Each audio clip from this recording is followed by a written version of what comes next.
नमस्कार, आप देख रहे हैं राष्ट्रीय प्रस्तावना और मैं हूं आपके साथ ज्योतिका। आइए रुक करते हैं खबर की ओर। बस्ती में पवित्र श्रावण मास में कांवड़ यात्रा को सकुशल संपन्न कराने के लिए पुलिस ने अपनी तैयारी पूरी कर ली है। तैयारियों के संबंध में जानकारी देते हुए बस्ती के अपर पुलिस अधीक्षक ओम प्रकाश सिंह ने बताया कि सावन की महाशिवरात्रि के दिन बस्ती के बधेश्वर नाथ शिव मंदिर में 8 से 10 लाख कांवड़िये जल चढ़ाने के लिए आते हैं। यह कांवड़िये अयोध्या में सरयू नदी से जल लेकर सड़क मार्ग से मंदिर तक पहुंचते हैं। इसलिए नेशनल हाईवे 28 पर 19 से 24 जुलाई तक डायवर्जन लागू रहेगा। कांवड़ यात्रा को सुचारू रूप से संपन्न कराने के लिए पुलिस ने क्या व्यवस्था की है, इसी पर देखिए लखनऊ से राष्ट्रीय प्रस्तावना के ब्यूरो चीफ पीयूष त्रिपाठी की रिपोर्ट। आप लोगों के द्वारा रूट डाइवर्जन किया जा रहा है, तो क्या कुछ रूट मैप बनाए गए हैं, किस तरीके से रूट डाइवर्जन यहाँ पे किया जा रहा है और कब से लागू होगा? देखिए, जैसा इस समय आपको पता है कि सावन का पवित्र मास चल रहा है, जिसमें से पहले सोमवार बीत भी चुका है। यहाँ जनपद में बधेश्वर नाथ का जो पवित्र मंदिर है, जो पौराणिक मंदिर है, इसमें महाशिवरात्रि के दिन लगभग 8 लाख से लेकर के और 10 लाख तक कांवड़ियों द्वारा जलाभिषेक किया जाता है। ये कांवड़िया जनपद अयोध्या जा कर के और सरयू नदी से जल लाते हैं। इस कारण से जो NH 28 है, इस पर डाइवर्जन की व्यवस्था परंपरागत रूप से रहती है। जैसा कि आपको पता है कि पड़ोसी जनपद अयोध्या में भी श्रद्धालुओं का बहुत भीड़ रहती है और वहाँ भी कार्यक्रम होते रहते हैं।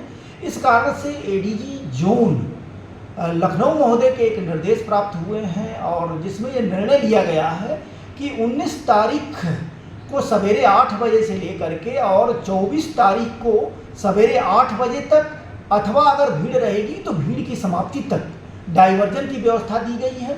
डाइवर्जन के पीछे मकसद ये है कि किसी भी तरीके से जो पवित्र मकसद में कांवड़िया आवागमन कर रहे हैं, वहाँ कोई दुर्घटना ना होने पाए और स्मूथ रूप से सुरक्षित तरीके से ये पवित्र मास में यात्रा पूरी हो सके। इसके लिए इंटरनल व्यवस्था भी पूरी तरीके से मुकम्मल की गई है। जनपद बस्ती की पुलिस द्वारा NH 28 के साथ साथ पड़ोसी जनपदों, चाहे वो गोंडा जनपद हो, चाहे वो अंबेडकर नगर हो, चाहे वो संत कबीर नगर हो, सारे जनपदों से स्थलीय स्तर पर मीटिंग करके, भ्रमण करके और ट्रैफिक डाइवर्जन के जो निर्देश प्राप्त हुए हैं उसका अनुपालन कराने की मुकम्मल तैयारी की गई।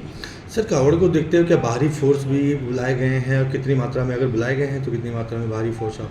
हाँ, यहाँ चूँकि जैसा मैंने आपको बताया 8 से लेकर के 10 लाख श्रद्धालुओं की भीड़ यहाँ अनुमानित है। इस कारण से ये पूरे जोन से यहाँ पुलिस बल आवंटित होता है। इसमें राजपत्रित अधिकारी भी होते हैं, इसमें सिविल पुलिस के इंस्पेक्टर से लेकर के कांस्टेबल तक के लोग होते हैं, PSC का कंपोनेंट होता है, फ्लड कंपनी के लोग होते हैं और ये बाहर से फोर्स आती है, उनका ब्रीफिंग करके और उनकी ड्यूटियाँ लगाई जाती हैं। पूरे के पूरे उसको जोनल और सेक्टर की व्यवस्था के तहत कराया गया है। ड्रोन के माध्यम से निगरानी की व्यवस्था की जाती है।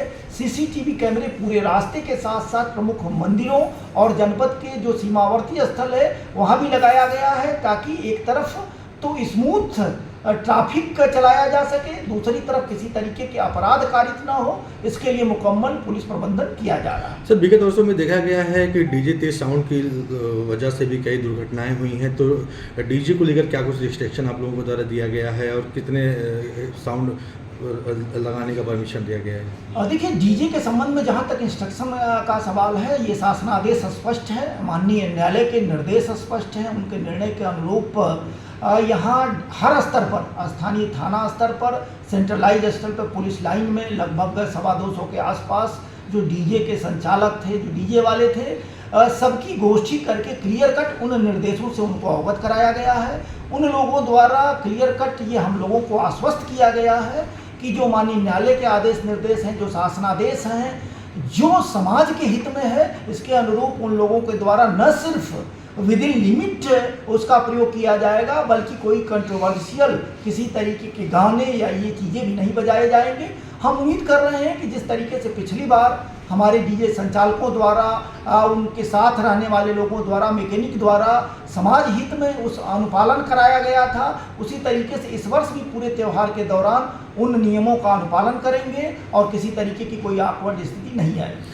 सर चूँकि 5 दिन डाइवर्जन रहेगा तो जो आकस्मिक वाहन है, एम्बुलेंस वगैरह या फिर रोज़मर्रा की चीज़ें हैं, इनको लोगों तक पहुंचाने के लिए या एम्बुलेंस सुचारू रूप से चल सके, तो इसके लिए क्या कुछ व्यवस्थाएं की गई हैं? क्या डाइवर्जन उन पे भी लागू किया जाएगा, एम्बुलेंस वगैरह पे भी? देखिए, डाइवर्जन लगाया ही ये जाता है कि व्यवस्था को सुचारू रूप से चलाया जा सके, स्मूथ बनाया जा सके। एम्बुलेंस एक व्यवस्था के तहत होती है, उसमें जो बीमार लोग रहते हैं, आकस्मिकता के दृष्टिगत उनको कहीं हॉस्पिटल जाना रहता है, वो तात्कालिक रूप से पहुंच सके। और यही कारण है कि आकस्मिक सेवाएं वाले जितनी चीज़ें हैं ये डाइवर्जन से ये दूर रहती है, और उनको बस उस समय मौके पे जो पुलिस के लोग रहते हैं ये उनको बताते हैं कि उनके ड्राइवर साहबान वगैरह हैं वो थोड़ा अवेयर हो करके, सतर्क हो करके और अपने स्थान को जाएं, ताकि उनके माध्यम से भी कोई दुर्घटना वगैरह ना होने पाए। ठीक। इस खबर में बस इतना ही। बने रहिए राष्ट्रीय प्रस्तावना के साथ।